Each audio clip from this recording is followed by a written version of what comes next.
The most egregious accusation you make against him, though, is that he's an extremist because he has a tattoo. Could you tell us what the tattoo is?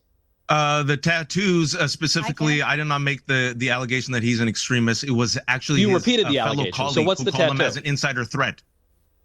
Simple question. What is this tattoo that you're so upset about? I wasn't the one upset about it. I was talking about his fellow colleague. This is exactly what I said. His fellow colleague. Do you know what it was? In the U.S. Army, called him out as a potential insider threat. Well, what is the at tattoo? the tattoos on his chest. What is the tattoo? Also, I called him an extremist based upon his own book. Read the book, What American is the Crusade, tattoo? his own words. If you don't know what the tattoo is, just admit it. The tattoo in question is called a Jerusalem cross. That this is a medieval Christian symbol, goes back a long time. In fact, at Jimmy Carter's funeral, there was a Jerusalem cross on the floor of the cathedral, and on the program for the funeral, there's one other tattoo that some have suggested could be extremist. It's the phrase Deus Vult, which is a medieval Christian slogan, a long traditional slogan that refers to God's will, and it goes back a long way. These are very mainstream Christian symbols that not only are not extreme in any way, but which even the people who want to accuse him of extremism couldn't possibly name. That is pathetic.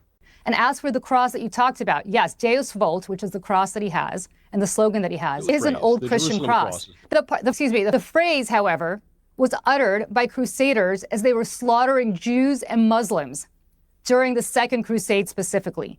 So it's not just a random cross. It's not just a random phrase. That isn't true. It's not true. It is true. The phrase was uttered after the Council of Clermont when Pope Urban II declared the crusade. And it was actually probably Dieu le Vult, but it's been rendered in Latin as Deus Vult. It has nothing to do with slaughtering Muslims, because the Muslims had invaded Europe, not the other way around. Oh my God, are you really saying that the reason the crusade, which was sent to the Holy Land to liberate the Holy Land, from whom? From Jews and Muslims. The crusade began because the Eastern... I'll tell you why the crusade began, because the Eastern Emperor asked for help from the Western Pope because the Seljuk Turks were slaughtering Christians in the Holy Land, because those lands were Christian before the Muslims invaded in the 7th century. So that's why. No. Those good to know Michael's pro-crusade. Those lands became Christian after the First Crusade. So let's be very clear. The lands were Christian in the 1st and 2nd centuries. Islam didn't exist before the 7th century. What are you talking about? Listen, I can go all day if you want to talk about the Crusades, but the point is, I can also show you literature.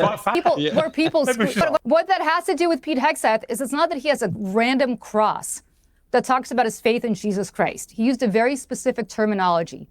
But putting all of that aside, was first uttered to defend persecuted Christians in the Middle East, just like they're being persecuted today. Okay, yeah. That's who you want as the Secretary of Defense. Wonderful. Someone who defends the persecuted. Julie, finish your point, and I'll go to Michael, to Dave. My point is that I cannot even believe that something the Vatican apologized for is something you're defending, which is the slaughter of Jews and Muslims during the Crusades. Excuse me, the Vatican said the Crusade. What are you talking about? Oh my Jesus! You know what? Why don't you give me a call after this, and I will walk you through exactly. All right, let's try and bring things back. All right, let me. All right, if you want to talk about, we'll do a separate Crusades debate another time.